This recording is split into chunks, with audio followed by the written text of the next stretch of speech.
Welcome to Miss Murdoch's classroom. In this video lesson, we're going to be looking at the art of persuasion. By the end of this video, you should have a good understanding of what the three elements of persuasion are, meaning ethos, pathos, and logos. You should also be able to use persuasive tools and strategies effectively to convince somebody of something using or appealing to one of these three things: credibility, emotions, and sense of reason. And lastly, you should be able to recognize how persuasive strategies have been used throughout the COVID-19 pandemic response. So before we go any further, put away any distractions, turn off those notifications, and grab something to write with, and we'll get started on this lesson. The art of persuasion is a very important skill, especially if you want to convince somebody of something that's important to you. If you look around, you can find people using persuasive techniques all around you, whether it's to encourage people to do something, convince somebody to buy something, or you've probably even used the art of persuasion to convince your parents to buy you a cell phone. The art of persuasion is definitely not something new. People have been using this art form since the beginning of time. I'm pretty sure that the first cave people had their own strategies of convincing people when they first discovered fire and the wheel.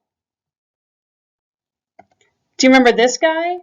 The great Aristotle. He was the Greek philosopher that determined that there were three forms or three ways to appeal to people in order to convince them.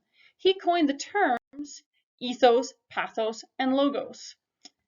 Ethos, if you remember, is the appeal to authority or to credibility, whereas pathos is that appeal to emotions.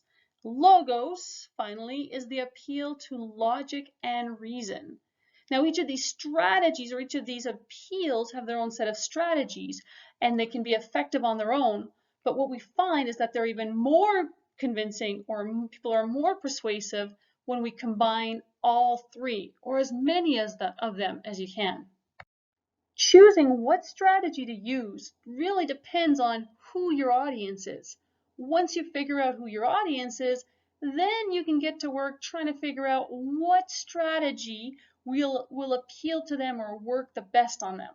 Once you can do that, then you increase your chances of getting your target outcome.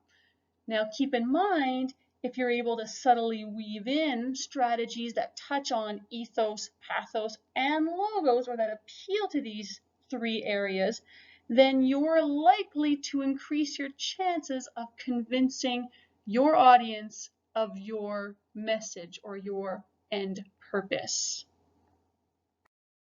There are a ton of different persuasive strategies out there.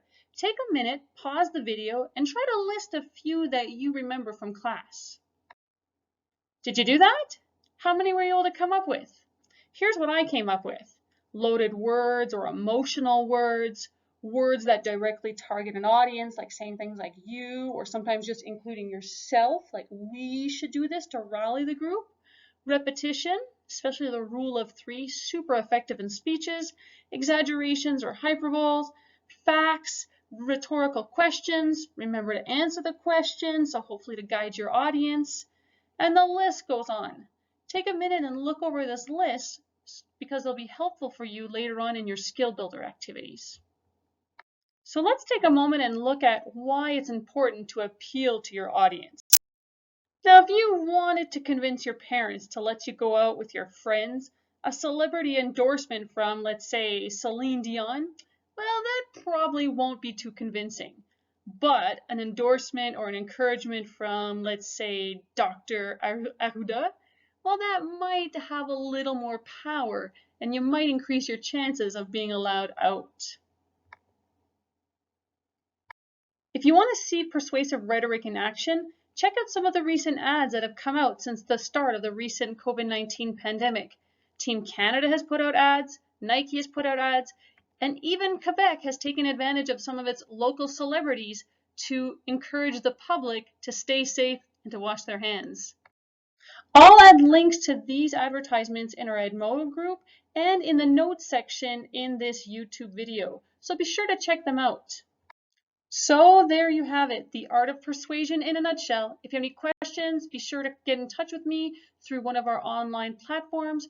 You could also check out some of my previous video lessons on the YouTube page. If you want to keep up to date with future video lessons, you can also, as cheesy as it sounds, subscribe to the page. See you next time in Miss Murdoch's classroom.